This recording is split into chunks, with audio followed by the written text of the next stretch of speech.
Welcome back. This is our final conversation. And as we mentioned before the break, we will be spending a bit of time talking about an anti-money laundering conference. We are joined this morning by Romelio Castaneda. He's the National Risk Assessment Coordinator representing the Financial Intelligence Unit, FIU. Also here with us is Derek Conarkey. He's a coordinator representing the UB Institute of Banking and Finance. Gentlemen, good morning and welcome. Thanks so much for joining us. Good morning. Perhaps we can quickly go into it. The Anti-Money Laundering Conference that is set to take place. When is it and who can attend? Well, first of all, thank you for having us as part of the show. Yes. This Anti-Money Laundering Conference is the third annual one. We have had two previous one. I think one was in 2023, the other one 2024. We kind of skipped 1 year, but we're back in full swing, and this is the third edition. Third one. And with the collaboration from the Financial Intelligence Units, which is the association or the group that is forming part of this, the organizers is the National Anti-Money Laundering Committee, NAMLAC. And we have partnered with UB from ever since, I believe. And Mr. Conarkey is a representative from UB to, explain more in terms of where we're at. Yeah. Well, let's get Mr. Conarkey in the conversation, speaking to the collaboration and why UB felt it important to be a part of an initiative like this. The collaboration primarily is the National Anti-Money Laundering Committee, as what he mentioned, and it incorporates supervisory entities. So you have the Central Bank, FIU, even departments, police department, customs, tax, and so forth. So they play the key role in supervising what we'd call the financial system, but also non-financial sectors. So real estate agents, attorneys, accountants, and the like. UB-wise, we have as you mentioned, the Institute of Banking and Finance, and we focus on financial risk certifications. We have AML, we have cybersecurity, we have fintech, we have fraud risk management, and we have other one-off short courses too that focus primarily on helping the organization provide a better effort in terms of compliance risk management. So why is there is so much focus on AML and what AML can do to negatively impact the financial sector? We think about terrorism financing, we think about drugs, and all of these other things. That's a good question. When it comes to anti-money laundering, from the basic, you think of money laundering as illegal activities, and from the illegal activities you generate illegal funds.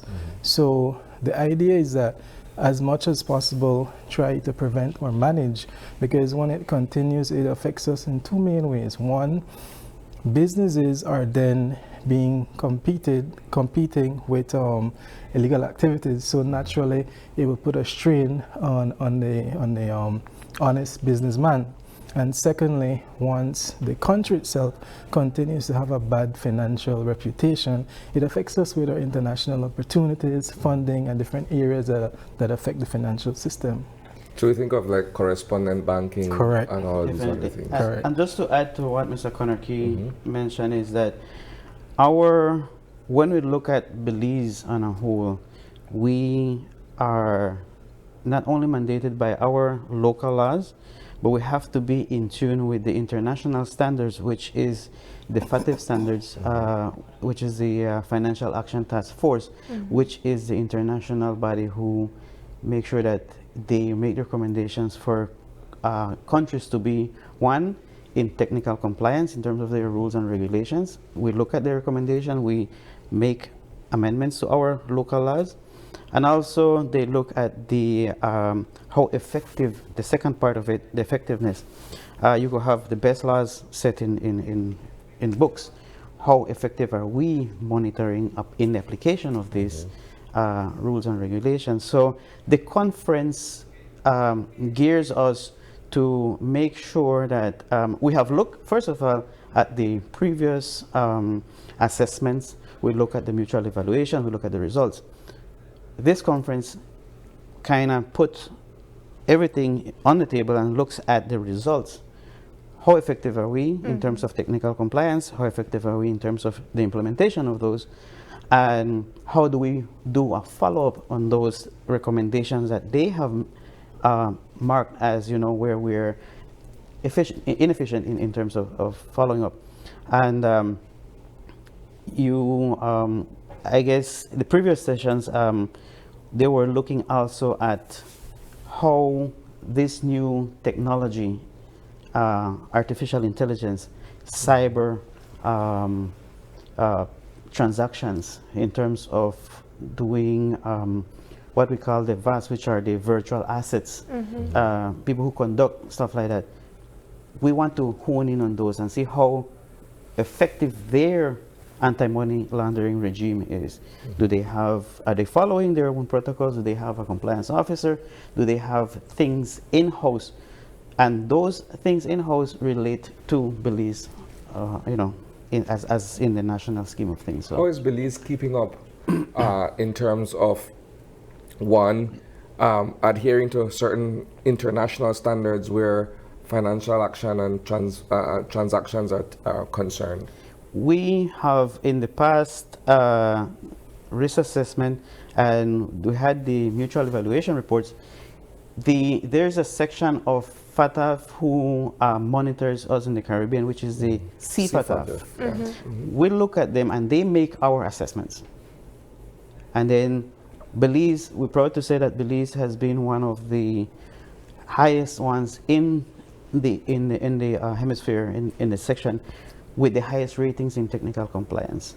We have been one of in the first 15% of people who comply, who have been rated the most compliant in terms of, we look at the regulations, we have done, I think it was out of the 40, we did 38 compliant, and the other 2 are largely non-compliant, which means that there's some inefficiencies there that we have to look at. And hence the follow-up on those recommendations is important, and this is what we're looking at in this conference, analyzing where we are, what have happened, what needs to be done, and not only with the help of locals, but international assistance. I just want to plug in really quickly because I think you were touching on it just a moment ago, Mr. Castaneda, and for my own curiosity, I wonder how Belize is handling the emergence of businesses that are, or just persons that are trading online with these Bitcoins and whatnot. Because cryptocurrency, I imagine that's a space and a huge potential for money laundering as well.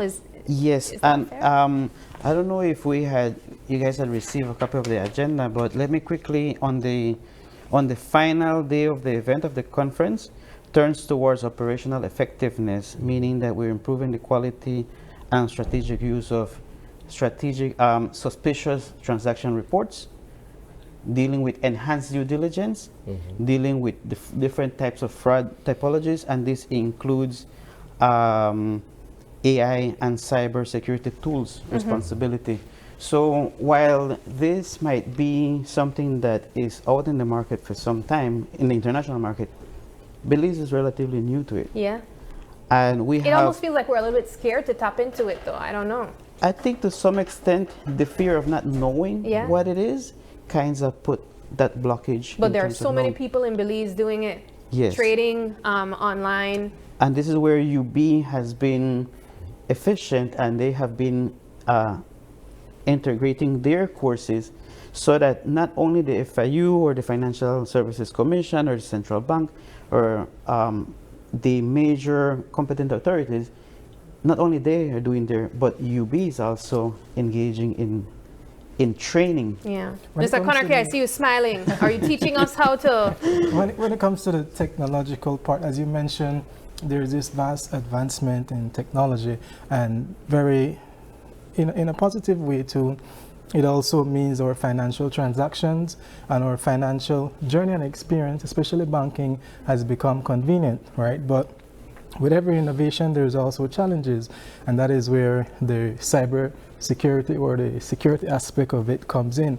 For us, at the moment, when we're referring to, for example, concepts like crypto and those, as Mr. Castaneda rightfully mentioned, it's still relatively new. As a matter of fact, it was just December of last year. Up to December of last year, we had the ban on anything related to virtual assets. So up to now, what is really happening is a educational, what we would say, educational journey to let persons learn more about the idea of virtual assets. So we have the courses, but there's also that regulatory framework that has to first be laid comfortably, because of course there will be some hiccups in the beginning, and from there, once the education aspect takes place, then we will start to see much more players, much more private businesses and individuals start to engage in that space. Is this, I go back to what I was asking though, but is this a space that we could potentially see money laundering be used for as well though? Cryptocurrency, virtual assets. Remember, money laundering is anything moving illegal. Of any, yeah, so it's not, it's more than just, it's drug trafficking, it's human trafficking, it's there. So you can't 100% prevent it, but we just have to always have a approach where we're responding to the different challenges that we have. So the education element, the regulatory oversight, and also the cooperation which comes from, for example, the conference where we have local and international professionals in fintech, cybersecurity, banking, and all the other elements who come and share ideas. We have persons from the Caribbean, North America. Everybody have the same issue, so the idea is just to share as best as possible and give some actionable points. And even with our university regarding the courses, it's 100% online. So we have students from Jamaica, students from Barbados, students outside of Belize who can tap into that opportunity. So who can attend the conference?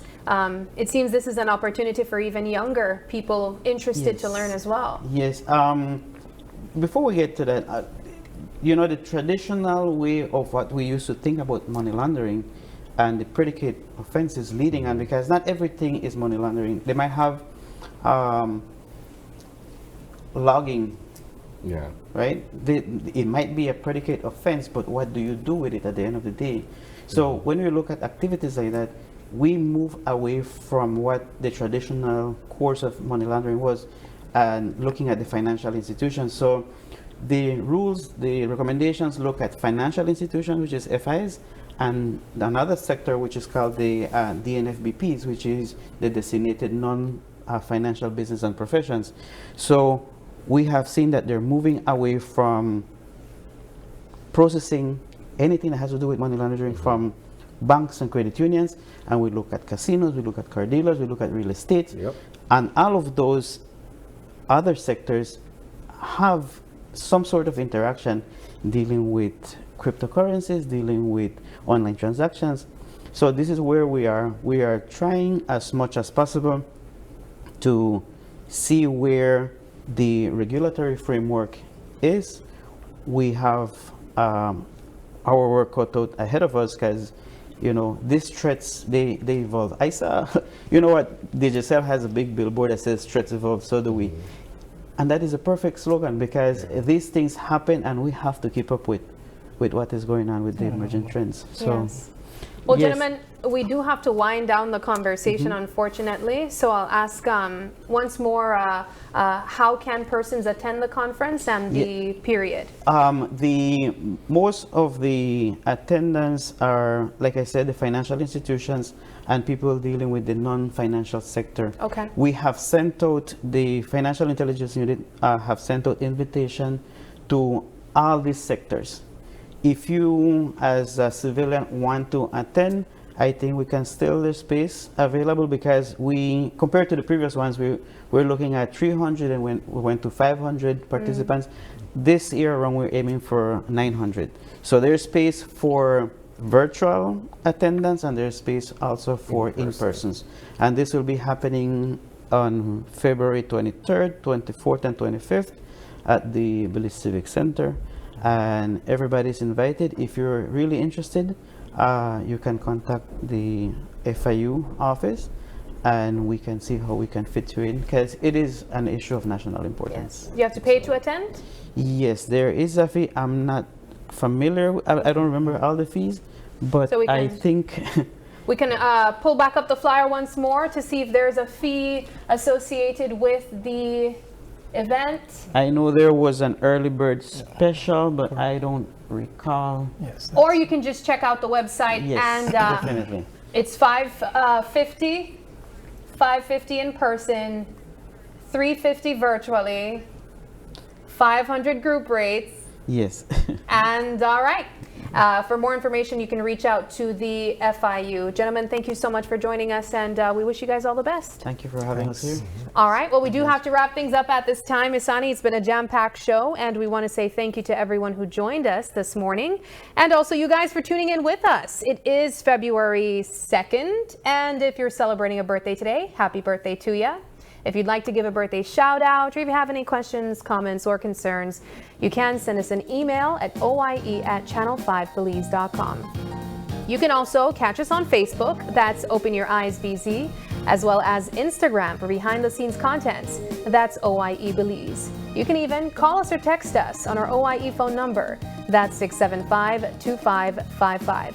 But please do us a favor and join us again tomorrow when you open your eyes. To start your morning right Until then, keep your eyes, your mind, and your hearts open. have a wonderful Monday, and we'll see you tomorrow. Bye.